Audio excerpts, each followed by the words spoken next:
Vamos orar. Deus, muito obrigado pela tua bondade e que isso seja expresso agora também, não só naquilo que a gente louvou ao Senhor, mas também por meio da tua palavra. Use o Calvin, use a maneira que ele se preparou, que se dedicou para falar a respeito da mensagem que está na tua palavra que vai ser trazida para nós. O capacite e também nos ajude a ter um coração aberto para ouvir aquilo que o Senhor tem a nos falar. Quero também pedir pelas professoras das aulinhas que as crianças possam também estar atentas ao Deus que está diante delas e elas possam aprender sobre ti. É isso que eu peço em nome do nosso Senhor Jesus Cristo. Amém.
Boa noite, amados irmãos. Grande privilégio estar aqui diante de vocês para expor a palavra de Deus. Convido os amados irmãos a estarem abrindo as suas Bíblias no livro de 1 Reis, capítulo 17. Estaremos lendo do verso 1 ao 10. 1 Reis, capítulo 17, do verso 1 ao 10. Eu estou usando a revista e atualizada a versão. Começando do verso 1. Então Elias, o tesbita, os moradores de Gileade, disse a Acabe: tão certo como vive o Senhor, Deus de Israel, perante cuja face estou, nem orvalho, nem chuva haverá neste ano, segundo a minha palavra. Veio-lhe a palavra do Senhor, dizendo: retira-te daqui, vá para o lado oriental e esconda-te junto à torrente de Quiret, fronteira ao Jordão. Beberás da torrente. E ordenei aos corvos que ali mesmo te sustente. Foi, pois, e fez tudo segundo a palavra do Senhor. Retirou-se e habitou junto à torrente de Quiret, fronteira ao Jordão. Os corvos lhe traziam pela manhã pão e carne, como também pão e carne ao anoitecer. Bebiam da torrente, mas, passados dias, a torrente se secou, porque não chovia sobre a terra. Dispõe-te e vai a Serepta, que pertence a Sidom, e demora-te ali, onde ordenei a uma mulher viúva que te dê comida. Então ele se levantou e foi a Serepta. Hoje vamos estar falando da transformação do homem de Deus. Hoje vivemos em um período de crise. Vivemos numa crise política. O nosso estado passou por uma severa crise climática. Pessoas perderam seus entes queridos. Teve pessoas que perderam a sua moradia, o seu negócio, perderam tudo. Estão morando até em barracas na rua. E eu posso dizer que, neste tempo, no tempo de Elias, aproximadamente há uns 2000 anos atrás, Elias vivia numa situação parecida com a nossa. Vamos voltar lá no início da história e entendermos como tudo começou. Vejamos então. Com a morte do rei Salomão, em 931 a.C., o reino de Israel foi dividido. Depois de 120 anos de monarquia sobre os governos de Saul, Davi e Salomão, desses três, quando Roboão, o filho de Salomão, assumiu, o reino se desfez, se dissipou. E das 12 tribos que eram unidas, se dividiram. Duas ficaram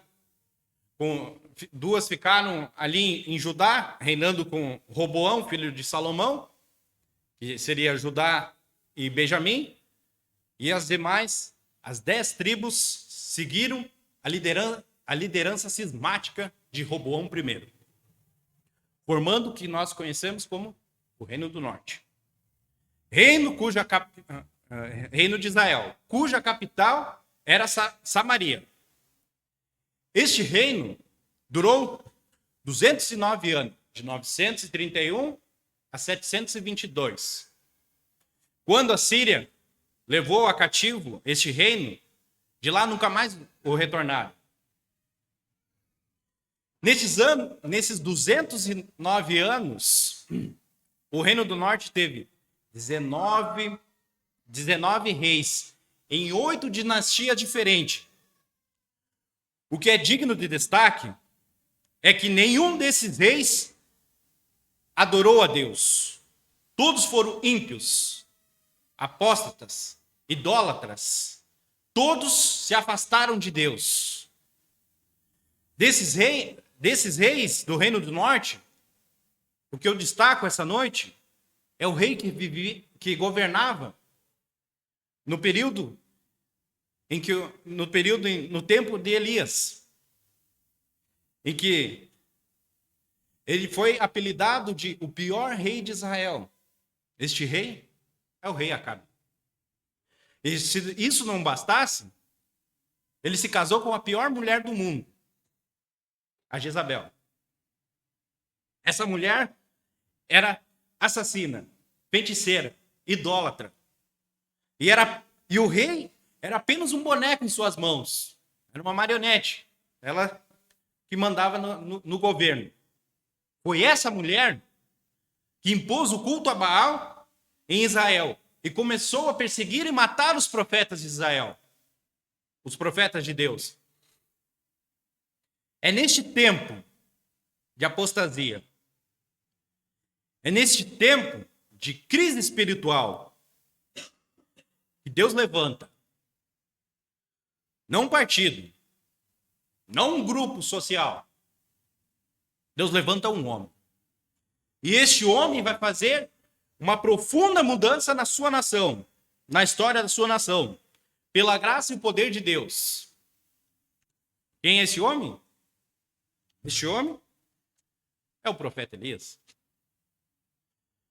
Vamos conhecer um pouco sobre a história deste homem, então. Vejamos. Acompanhe comigo ao verso 1 do capítulo 17.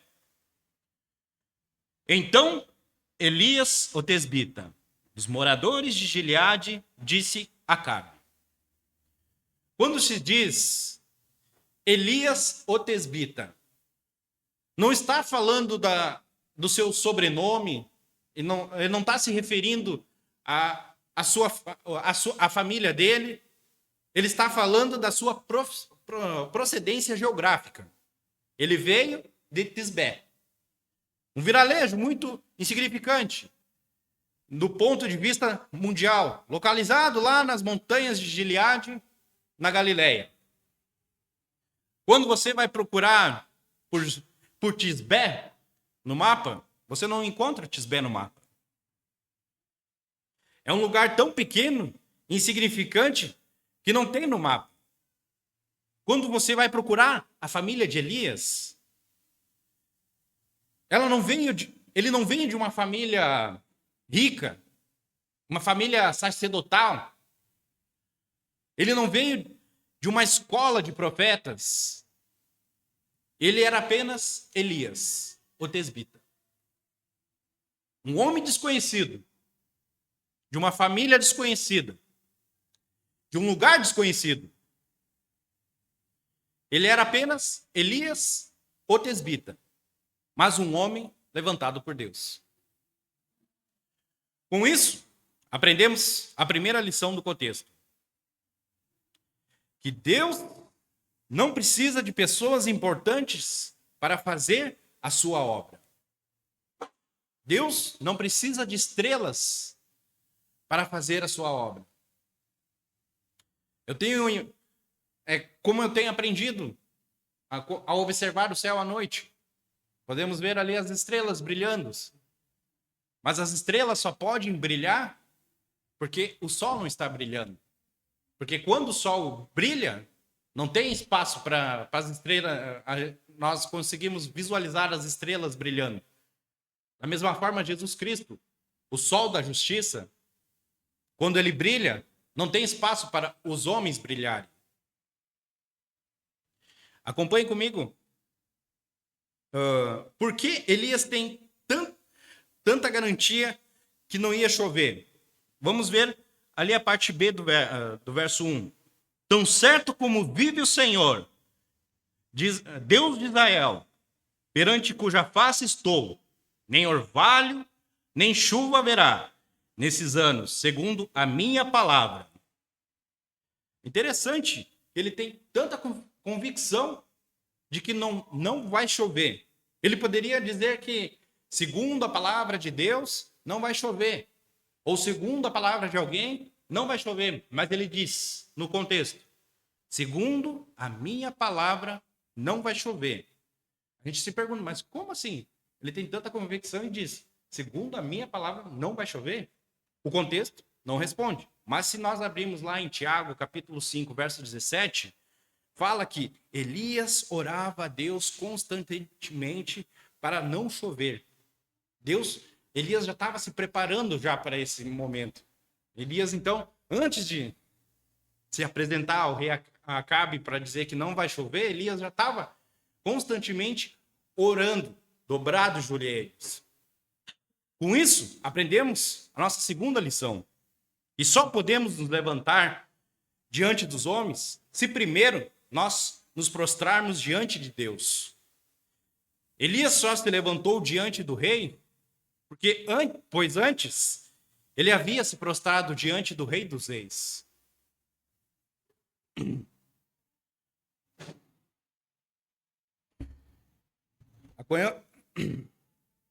Chegando ao verso 2, há uma transição radical na vida de Elias. Acompanhem comigo a partir do verso 2 ali. Veio-lhe a palavra do Senhor, dizendo, retira-te daqui, vá para Quiriete, fronteira ao Jordão, beberás da torrente, e ordenei aos corvos que ali mesmo te sustente.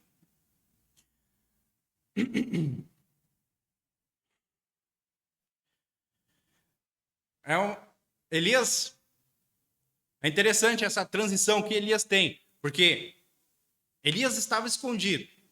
Elias sai do seu anonimato e começa o seu ministério já pregando no palácio. Deus o chama para o seu ministério, já de cara, Deus já manda ele para pregar lá no palácio. Pregando para o palácio ao rei de Israel, Deus já tira Elias de lá, do palácio, e manda ele para o deserto.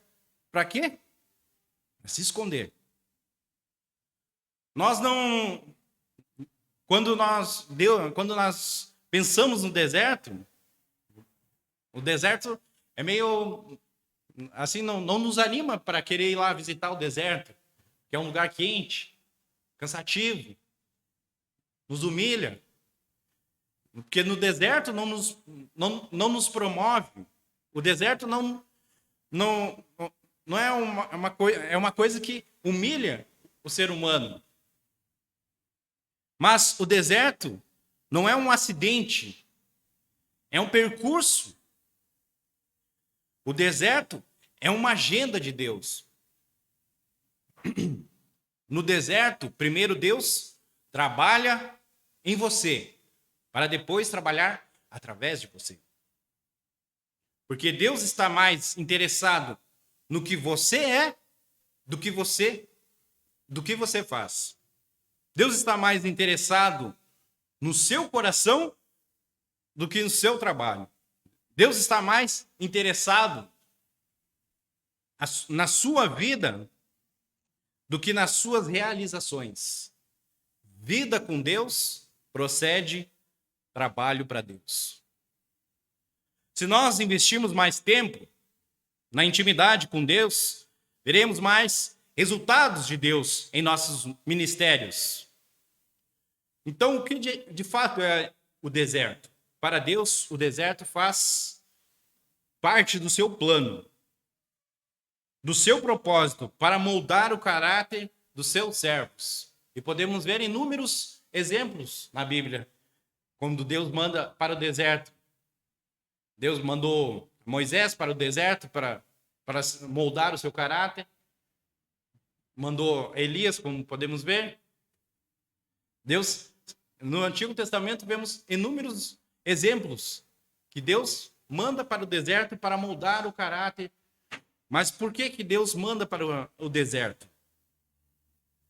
É no deserto onde todo o orgulho do homem é quebrantado, tornando o homem totalmente dependente de Deus. É no deserto que nós aprendemos a depender somente de Deus. Note comigo, ao verso 5 e 6.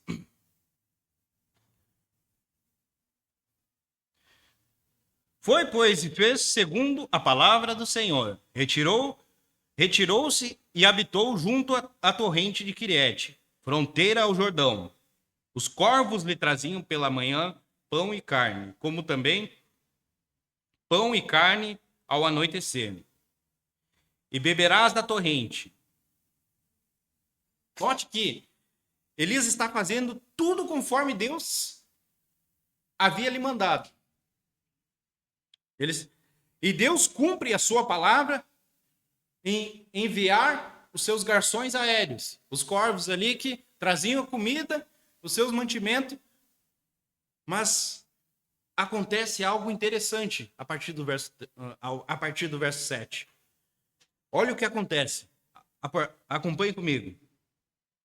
Mas, passados dias, a torrente secou, porque não chovia sobre a terra. Chega um tempo em que secou o ribeiro, a torrente que dava água para Elias. E o que você iria fazer quando o seu ribeiro se secar? E você está fazendo tudo conforme Deus mandou fazer. E você está no centro da sua vontade. Vou dizer uma coisa para vocês. Quando o seu ribeiro se secar, o manancial de Deus continua a jorrar. Quando a sua provisão acabar, os celeiros de Deus continuarão cheios. Precisamos depender mais do provedor do que da provisão. Esta é uma lição fundamental no deserto da vida. Deus está nos preparando para depois fazer a sua obra através das nossas vidas. Acompanhe comigo ao verso 8 e 9. Então lhe veio a palavra do Senhor dizendo: disponha-te e vá a Serepta, que pertence a Sidom, e demora-te ali, onde ordenei a uma mulher viúva que te dê comida. Sabe o que está acontecendo aqui? Sabe o que Deus está dizendo para Elias? Deus está dizendo para Elias o seguinte: Elias, acabou o seu estágio, bora trabalhar. Agora vai ser matriculado em um estágio mais avançado na sua faculdade. Vai ser o seu a sua pós-graduação. Você vai lá para o lugar, vai lá na fornalha. Serepta significa fornalha, lugar de fundição. Deus ainda está trabalhando na vida de Elias, para depois trabalhar através da sua vida. Não fique impaciente com Deus, se você ainda está em processo de provação. O que Deus está dizendo para Elias não é coisa simples, não. Disponha-te e vá a Serepta. Se nós entendemos um pouco a geografia, Serepta ficava fora de Israel. Ficava em Sidom. E era um tempo de crise, de uma grande seca. E se nós entendermos a posição geográfica naquela região, se não tiver chuva, não tem alimento. As pessoas não conseguem fazer o seu plantio e ter os seus mantimentos.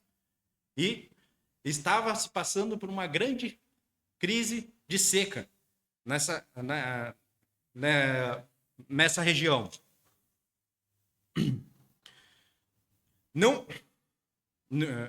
Então a região estava passando fome. Não assolava apenas Israel, mas também todas as suas cidades ao redor. Não era apenas Israel em si, mas era em toda aquela região estava passando por uma severa seca. Note que antes de se deslocar para Serepta, Elias estava escondido. Escondido de quem?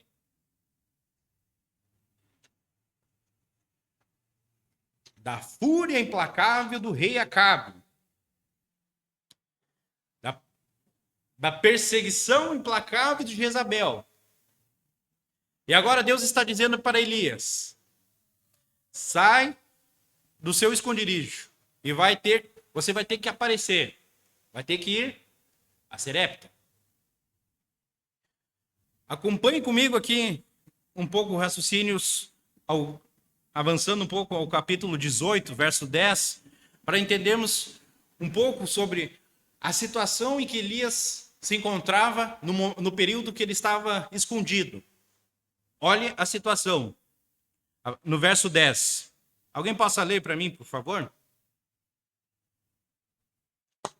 Então ele se levantou, foi a Nazaré. Andando por toda a cidade, encontrou uma viúva, estava fazendo bem.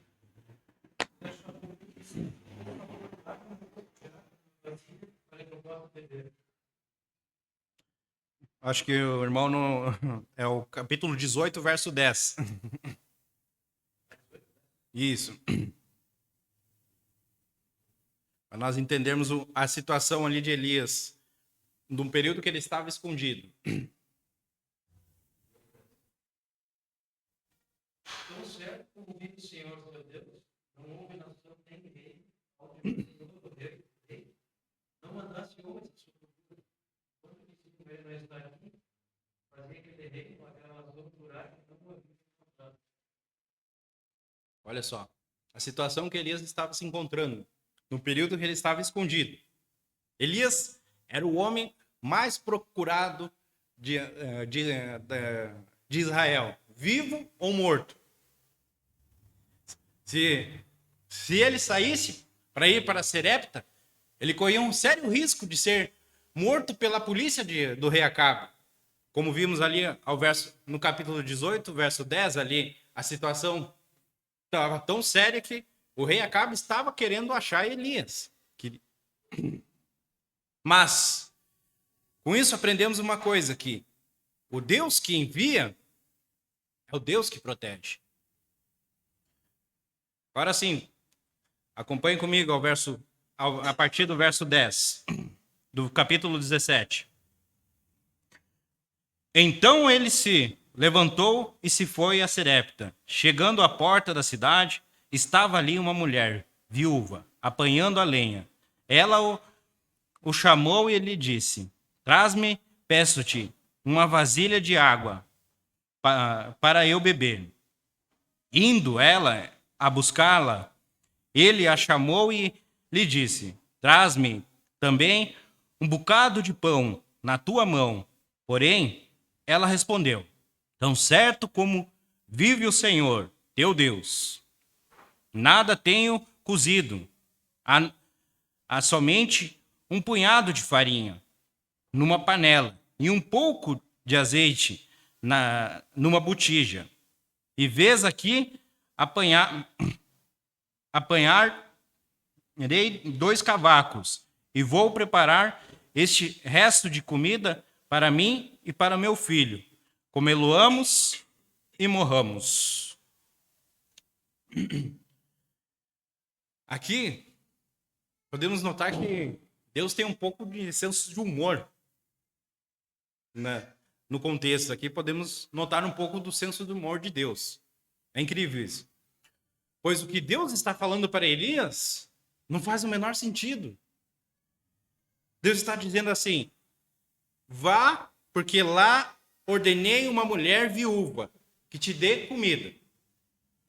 Se Deus falasse o oposto, faria mais sentido. Se Deus falasse assim: chega de ficar descansando, Elias, vamos trabalhar agora. Elias, eu quero que você sustente uma mulher viúva. Ele poderia pensar: pelo menos eu tenho um ministério. Mas o que Deus fala é o contrário disso. Vai, porque lá te mandei uma mulher viúva que te dê comida. Elias sai de Quirete para não morrer de sede.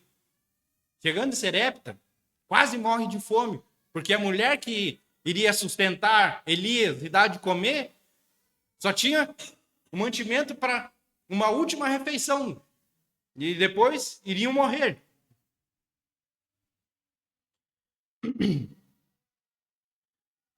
Morrer de fome. É como se Deus falasse para você: pode ir, meu filho. A porta está aberta.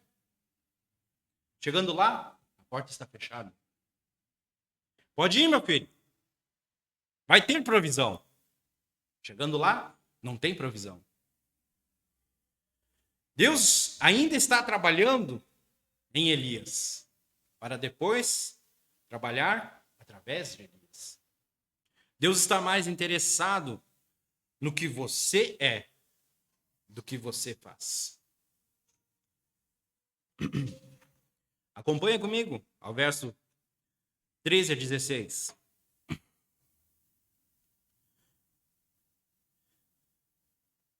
Elias lhe disse: não temas, vai e faze o que disseste, mas primeiro faze dele para mim um bolo pequeno e traze-mo aqui fora. Depois fará para ti mesma e para o teu filho, porque assim diz o Senhor, Deus de Israel: a farinha da tua panela não se acabará, e o azeite da tua botija não faltará, até o dia em que o Senhor fizer chover sobre a terra. Foi ela e fez segundo a palavra de Elias. Assim comeram ela, ele e ela, e a sua casa, e por muitos dias. O que é impressionante é que aquela viúva conheceu a Deus na cozinha. Na minha mente, eu imagino que toda vez que ela ia lá preparar o seu mantimento matinal, toda manhã ia lá na vasilha de farinha, tinha sempre um cadinho. Ia lá na botija de azeite, tinha sempre um cadinho. Eu imagino que Deus não não multiplicou um tonel de azeite ou uma barricada de farinha, mas Deus sempre manteve aquele cadinho na sua panela, aquele cadinho na sua botija, para mostrar que a provisão depende exclusivamente de Deus. O seu Deus é o mesmo Deus do passado. O Deus de ontem é o mesmo Deus de hoje.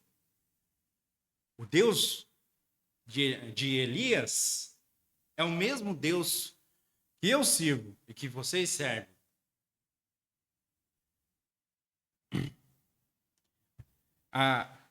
Deus ainda continua a multiplicar a farinha na nossa panela e o azeite na nossa botija. Ele é o Deus da nossa provisão. Algumas pessoas falam que o tempo dos milagres passou, que Deus não faz mais isso. Mas eu não creio, de certa forma, totalmente nisso. Deus ainda age com milagres. Por exemplo, o nascimento de uma criança é um tremendo milagre. Não há explicação, somente a ação de Deus. O Deus da Bíblia é o mesmo ontem, é o mesmo hoje. Nada é impossível para Deus. Mas podemos ver que na mesma casa, onde aconteceu um grande milagre, multiplicando o azeite na botija e a farinha na panela, também acontece uma grande tragédia. Acompanhe comigo ao verso 17 e 18. Depois disso, aconteceu o filho da mulher, da dona da casa, e depois disto, adoeceu o filho da mulher, da dona da casa, e a sua doença se agravou tanto que ele morreu. Então então disse ela a Elias: que fiz eu, ó homem de Deus? Veste a mim para trazeres à mente a memória, a minha iniquidade e matares o meu filho? Ser crente não é viver numa redoma de vidro, blindada, imune a qualquer problema e temperanças da vida. O filho único dessa viúva adoece e morre. Crente, bate o carro. Eu posso dizer por mim mesmo, que já bati várias vezes. Crente,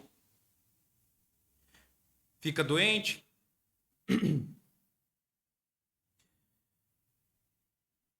Crente, perde emprego. O Senhor Jesus nunca nos prometeu ausência de lutas e aflições. O que ele nos prometeu foi a presença gloriosa e vitória no meio das nossas lutas. Sabe o que está acontecendo aqui no verso 17 e 18? Se a irmã Giovana estivesse aqui, ela já poderia me confirmar isso, porque o que está acontecendo aqui é que essa mulher está culpando Elias pela morte do seu filho. E a psicologia humana pode nos provar isso, porque o ser humano tem a tendência de transferir a sua dor, a sua angústia para alguém. Tem que culpar alguém.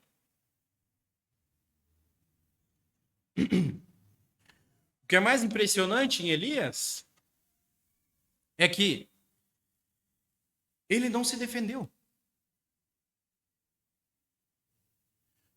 Não é fácil de ser acusado de algo que você não faz e não se defender. Somos gigantes na nossa autodefesa. Mas talvez Elias tenha entendido um princípio em que Jesus nos ensinou. Que não se esmaga a cana quebrada, nem se apaga a torcida que fumega.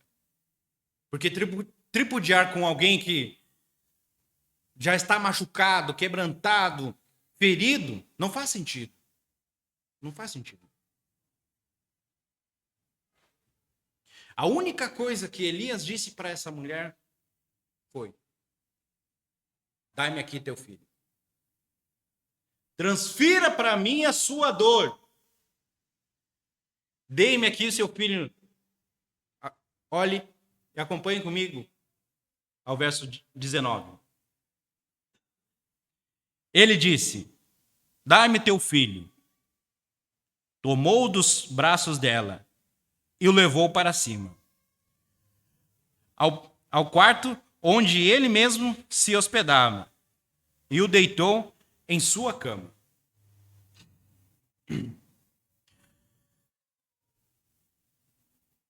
Com isso, aprendemos mais uma lição com a vida de Elias.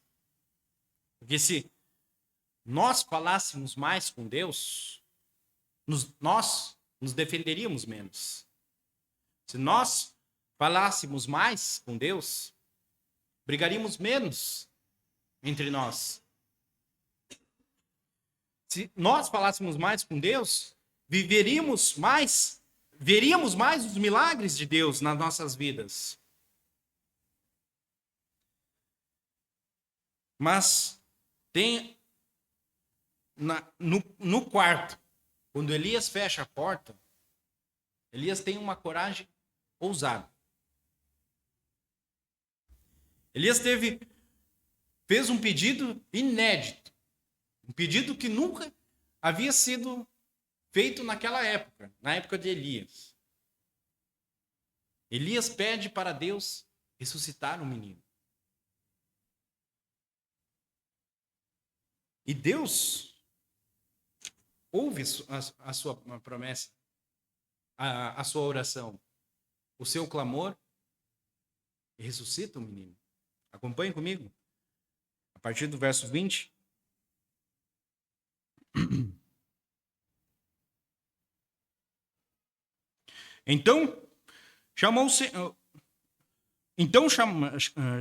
Clamou ao Senhor, dizendo: ó Senhor, meu Deus,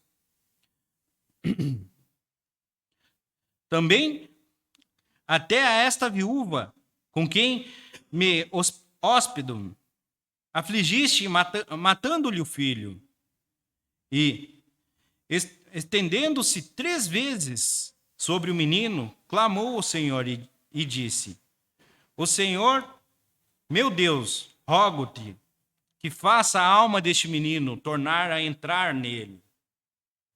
O Senhor deu a voz a Elias, e a alma do menino tornou a entrar nele, e reviveu. Veja a coragem de Elias no pedido que ele faz a Deus. Tudo aquilo que é impossível para Deus tudo que é impossível para os homens é possível para Deus.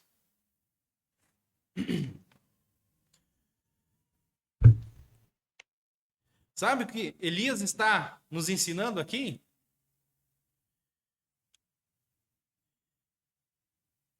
Acompanhe comigo ao verso 23.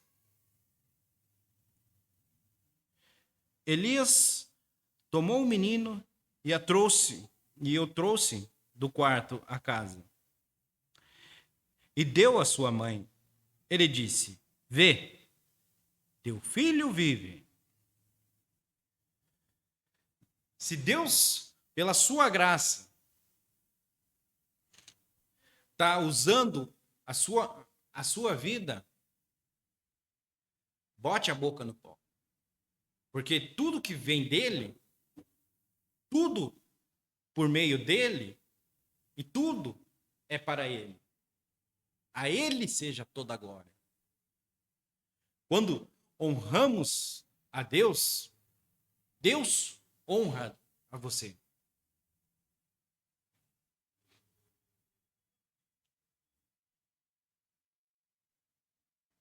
E olha só o que acontece. A partir do verso... finalizando com o verso 24, porque ali no verso 24, essa mulher, ela consegue ver que a palavra de Elias era verdadeira. Olhe comigo. Então a mulher disse a Elias: nisto conheço agora que tu és homem de Deus e que a palavra do Senhor na tua boca é verdade.